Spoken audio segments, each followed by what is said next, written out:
नमस्कार शिक्षार्थियों। मुक्त बेसिक शिक्षा स्तर क पर पर्यावरण अध्ययन के इस कार्यक्रम में आपका स्वागत है।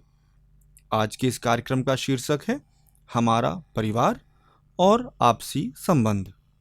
शिक्षार्थियों, मनुष्य इस संसार में अकेला नहीं रहता। मनुष्य ने अपनी जरूरतों को पूरा करने तथा सुरक्षा के लिए परिवार और समाज बनाया है। हम उसी परिवार और समाज के अंग हैं। आज के इस कार्यक्रम में हम जिन महत्वपूर्ण बातों को जानने की कोशिश करेंगे वो हैं कि परिवार क्या होता है, परिवार में आपसी संबंधों का क्या महत्व है। साथ ही हम जानेंगे कि माता पिता की बच्चों के प्रति क्या जिम्मेदारी है, बुजुर्ग और शारीरिक या मानसिक रूप से कमज़ोर लोगों की ज़रूरतों का हम किस तरह ख्याल रख सकते हैं, यह भी इस कार्यक्रम में हम जानेंगे। साथ ही हम ये भी जानने की कोशिश करेंगे कि समाज में लड़कियों और महिलाओं का क्या दर्जा है। आइए सबसे पहले हम बात करते हैं कि परिवार क्या है। परिवार दरअसल समाज की सबसे छोटी इकाई है। परिवार से ही मनुष्य में अच्छी या बुरी आदतें और रुचियां विकसित होती हैं। परिवार में आमतौर से पति पत्नी होते हैं, लेकिन 3 या 4 पीढ़ी के लोग भी परिवार में हो सकते हैं। इस आधार पर परिवार मुख्य रूप से 2 प्रकार के होते हैं। पहला है एकल परिवार और दूसरा है संयुक्त परिवार। एकल परिवार में पति पत्नी और बच्चे होते हैं, जबकि संयुक्त परिवार में पति पत्नी और बच्चों के अलावा दादा दादी, चाचा चाची और चचेरे भाई बहन आदि भी एक साथ रहते हैं। परिवार संयुक्त हो या एकल हो, परिवार के सदस्य एक साथ रहें या अलग अलग रहें, उनमें आपसी संबंध हमेशा बने रहते हैं। लेकिन परिवार में पारिवारिक संबंध तभी मजबूत होते हैं जब हर सदस्य परिवार के अन्य सदस्यों का आदर करे, सभी एक दूसरे के प्रति जिम्मेदारी निभाएं, एक सदस्य दूसरे सदस्य की भावनाओं को ठेस न पहुंचाए, सभी एक दूसरे की मदद करें और लड़ने झगड़ने के बजाय बातचीत द्वारा आपसी मनमुटाव को दूर करें। बच्चे अपने माँ बाप की आंखों के तारे होते हैं, लेकिन माता पिता की अपने बच्चों के प्रति कुछ जिम्मेदारियां भी हैं, जैसे कि उनका बच्चा स्वस्थ, शिक्षित, होनहार, संस्कारी और जिम्मेदार नागरिक बने। परवरिश के लिहाज से उम्र को 3 हिस्सों में बांटा जा सकता है। पहला है 0 से 6 साल, दूसरा है 6 से 12 साल और तीसरा है 12 से 18 साल। हर उम्र के बच्चों की समस्याएं और हल अलग अलग होते हैं। तो चलिए अब हम यह जानने का प्रयास करते हैं कि माता पिता की अपने बच्चों के प्रति क्या जिम्मेदारी है। बच्चों को उत्तम शिक्षा प्रदान कराना, यह भी माता पिता की एक प्रमुख जिम्मेदारी है। साथ ही बच्चों को उम्र के अनुसार सही भोजन देना, बच्चों को उनकी पसंद के कपड़े और खिलौने देना जो उपयुक्त हों, यह भी जिम्मेदारी है। लड़का हो या लड़की, दोनों को ही शिक्षा के समान अवसर मिलें, यह भी माता पिता को सुनिश्चित करना चाहिए। खेलने खाने की उम्र में उनसे मजदूरी नहीं करवाना चाहिए, इसका विशेष ध्यान हमें रखना चाहिए।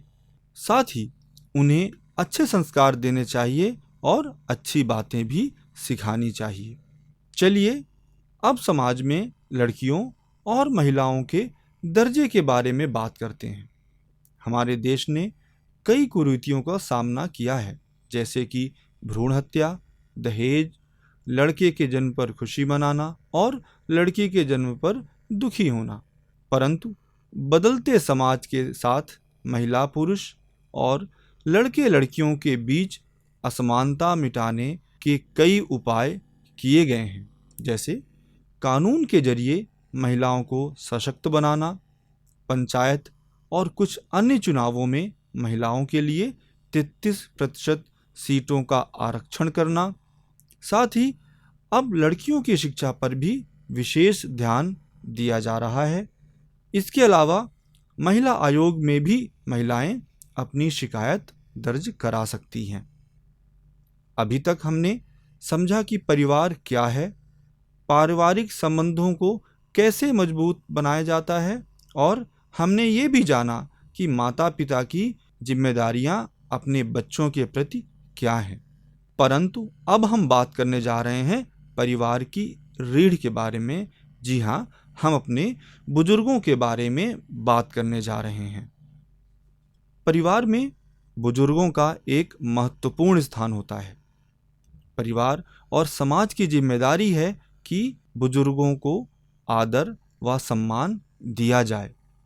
सरकार द्वारा भी उनकी देखभाल के लिए कई उपाय किए गए हैं, जैसे बसों और ट्रेनों में उनके लिए सीटों का आरक्षण और किराए में छूट की सुविधा, संतान से गुजारा भत्ता पाने का अधिकार। इसके साथ ही बड़ी उम्र के लोगों के लिए कई योजनाएं भी बनी हैं, जैसे कि अन्नपूर्णा योजना, वरिष्ठ नागरिक बचत योजना आदि। इसके अलावा वरिष्ठ नागरिकों को आयकर में भी विशेष छूट दी गई है और 80 वर्ष के बाद कोई आयकर न देने का भी प्रावधान है। बैंकों और डाक खाने में जमा धन पर भी अधिक ब्याज वरिष्ठ नागरिकों को दिया जाता है। परिवार और समाज में बहुत से लोग बड़ी आयु के होते हैं। उम्र के साथ उनका शरीर और उनकी याददाश्त कमज़ोर हो जाती है। इसी प्रकार कुछ लोग शारीरिक और मानसिक रूप से कमज़ोर होते हैं।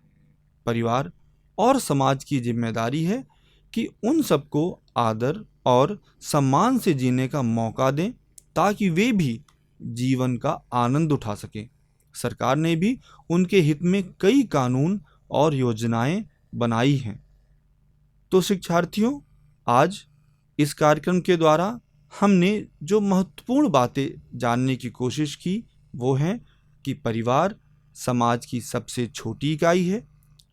परिवार दो प्रकार के होते हैं, संयुक्त परिवार और एकल परिवार। साथ ही हमने जाना कि माता पिता की जिम्मेदारियां क्या हैं कि वे अपने बच्चे को अच्छा नागरिक बनाएं। पारिवारिक संबंध मजबूत हो तो परिवार सुखी रहता है, हमने ये भी जाना। और साथ ही ये भी जाना कि लड़का और लड़की दोनों को शिक्षा के समान अवसर दिए जाने चाहिए। महिलाओं के हित में सरकार ने भी कई कानून बनाए हैं। साथ ही हमें बड़े बूढ़ों को आदर व सम्मान देना चाहिए। शारीरिक और मानसिक रूप से कमज़ोर लोगों को भी समाज में सम्मान से जीने का अधिकार है। मैं आशा करता हूँ कि आपको आज का यह कार्यक्रम पसंद आया होगा और आपको ज्ञानवर्धक जानकारियाँ मिली होंगी। धन्यवाद।